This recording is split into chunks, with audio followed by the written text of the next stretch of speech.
तर नमस्कार आणि कोकणदाराच्या निसर्ग शाळेमध्ये तुमचा पुन्हा एकदा सहर्ष स्वागत असा. आज आपण एक वैशिष्ट्यपूर्ण माहिती आज घेतो.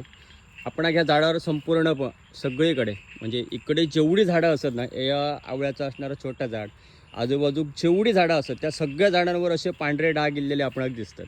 तर ह्या पांढरे डाग म्हणजे असत लायकन, ज्याका आपण दगडी फूल असं म्हणतो. होय, दगडी फूल म्हणजे जात आपण मसाल्यामध्ये जेवणामध्ये जा वापरतो ताच दगडी फूल, ज्याका इंग्लिशमध्ये आपण म्हणतो लायकन. आणि लायकन इकडच्या सगळ्या झाडांवर दिसणार म्हणजे एक इंडिकेटर आपणाला देता लायकन की इकडची हवा अतिशय शुद्ध असा, म्हणजे शुद्ध हवेत आपण जगतो असं हे आपणाला लायकन सांगत असतात. तर शेवाळ आणि बुरशी याचा एकत्रितपणे मिश्रण म्हणजे हे लायकन.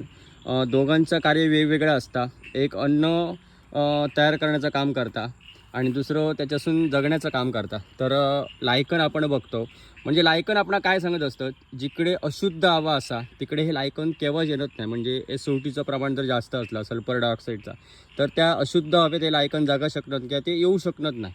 दुसरी गोष्ट म्हणजे ह्या लायकनपासून आपण दगडी फूल म्हणजे मसाल्यात हे वापरतात. तर लायकनचं काम काय, म्हणजे बऱ्याच जणांचा विचार असतं की अशुद्ध हवा आपल्याला सांगतात खरं, पण लायकनचं काम काय.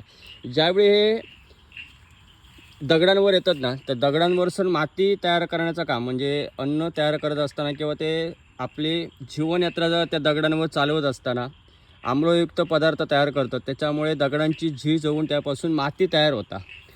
ह्या झाला त्याचा निसर्गातलं काम. दुसरी गोष्ट म्हणजे आम्ही प्रयोगशाळेत सगळे शिकलो असतो की प्रयोगशाळेत लिटमस पेपर वापरला जाता आणि तो लिटमस पेपर ह्याच लायकनपासून तयार केलेलो असता.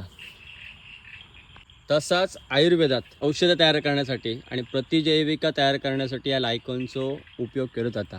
तर आज आपण एक वैशिष्ट्यपूर्ण माहिती घेतली. आमच्या ह्या प्रत्येक झाडावर जितकी झाडं असतात आजूबाजू, त्या सगळ्या झाडांवर ना लायकनची मात्रा मोठ्या प्रमाणात असा.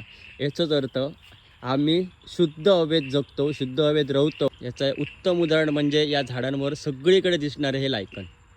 तर माहिती कशी वाटली नक्की सांगा आणि कोकणदारा पेज बघत राहा. अशीच वैशिष्ट्यपूर्ण माहिती आम्ही घेऊन येत राहतो तुमच्यापर्यंत. धन्यवाद.